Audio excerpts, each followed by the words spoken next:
კონგრესის წარმომადგენელთა პალატამ ეპშტეინის ფაილების გამჭვირვალობის აქტი 427 ხმით დაამტკიცა. მოგვიანებით კი ხელმოსაწერად პრეზიდენტ დონალდ ტრამპს გაეგზავნა. კანონპროექტი დაჩქარებული წესით განიხილა სენატმაც. თუ თეთრი სახლის ლიდერი ვეტოს უფლებით არ ისარგებლებს ან ვეტოს შემთხვევაში მას კონგრესი დაძლევს, იუსტიციის სამინისტრო გამოძიების ყველა არასაიდუმლო დეტალს გამოაქვეყნებს.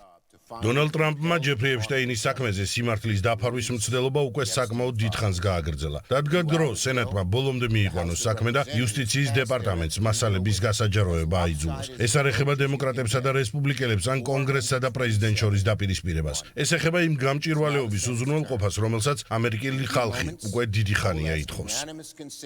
დემოკრატები ეჭვობენ, რომ ეპშტეინის ალოდობის შესახებ ინფორმაციას დონალდ ტრამპი ფლობდა და მეტიც, ერთ-ერთ მსხვერპლთან ურთიერთობაც ჰქონდა. თეთრი სახლის ლიდერი ინფორმაციას უარყოფს და აცხადებს, რომ ეპშტეინთან კომუნიკაცია 2000-იანი წლების დასაწყისში მის პირველ დაკავებამდე 2 წლით ადრე შეწყვიტა, თუმცა სექსუალურ სკანდალში მხელებული მილიარდერის დემოკრატებთან კავშირის საფუძვლიან გამოძიებას ითხოვს.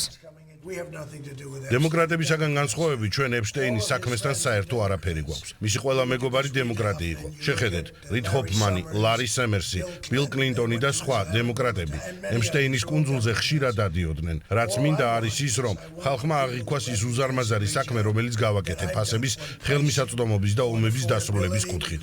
ჩვენ შესანიშნავი საქმეები ვაწარმოეთ და არ მინდა ეს რამემ გადაფაროს.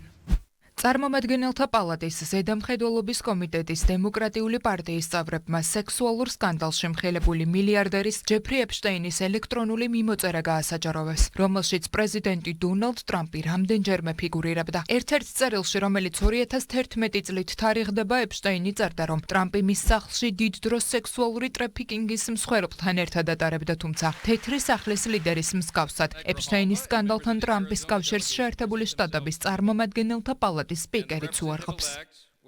ჩვენ ამ საკითხს გადავჭრით და მუშაობას გავაგრძელებთ და სამალი არაფერი გვაქვს. ეს საბოლოოდ დაასრულებს ბრალდებას. თითქოს და პრეზიდენტ ტრამპს რაიმე კავშირი აქვს გარდაცვლილი დამნაშავის მხრიდან, არასრულწლოვნებზე ძალადობასთან, არასრულწლოვნებით ვაჭრობასთან. ბრალდებები პრეზიდენტზე თავდასხმისთვის კეთდება, სინამდვილეში კი ეს ასე არ არის.